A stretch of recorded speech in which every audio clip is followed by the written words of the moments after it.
7 yeas, no nays. That motion carries. We are now at public comments. I want to give the floor to President Pro Tem Carrington. Good evening, everyone. Good evening. Mr. Quincy Stewart.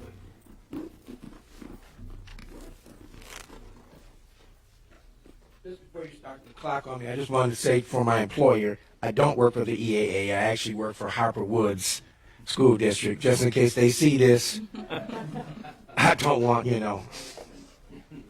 I worked for the EAA a long time ago. All right.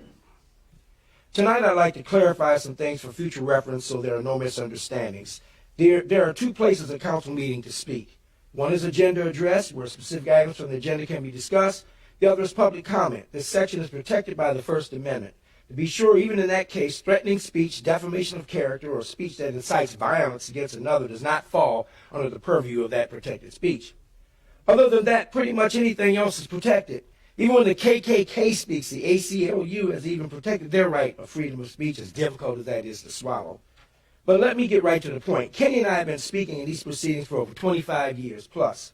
Our right to free speech was challenged by the Moore administration. The case was taken to the Attorney General of the state of Michigan, and much of the administration's chagrin, the AG upheld our right to free speech.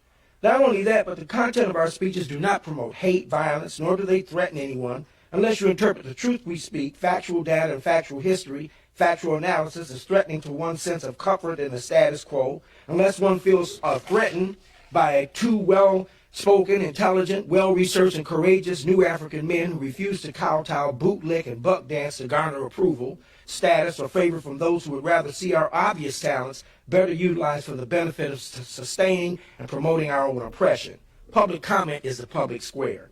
If you have ever been to England, there are public squares where a multiplicity of opinions are expressed. City Council is Pontiac's boardroom, and those residents that live here, this is Pontiac's living room. We come here to see our city being run, how our tax dollars are being spent, and to offer suggestions, opinions on a variety of subjects that might affect our lives. Make no mistake, Pontiac is a microcosm of the world that she sits in. A worldview, a national viewpoint, dovetails with any so-called city business that affects the world around us and affects us too.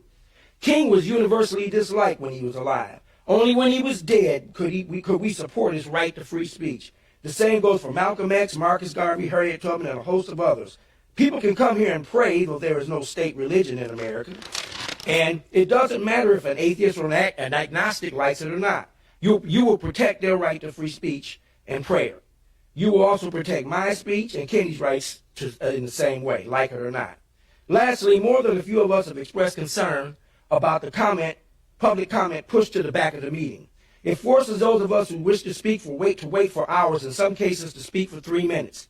Every fourth year in November, you ask us to put you first on a ballot, yet when you get in, you put us last on the agenda. This is not a question of you sending a message of you citizens won't tell us what to do. It's not a question of you changing this practice being interpreted as you lose, we win.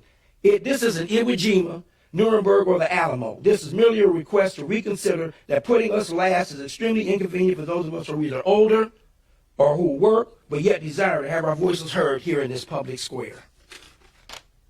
Well, thank you.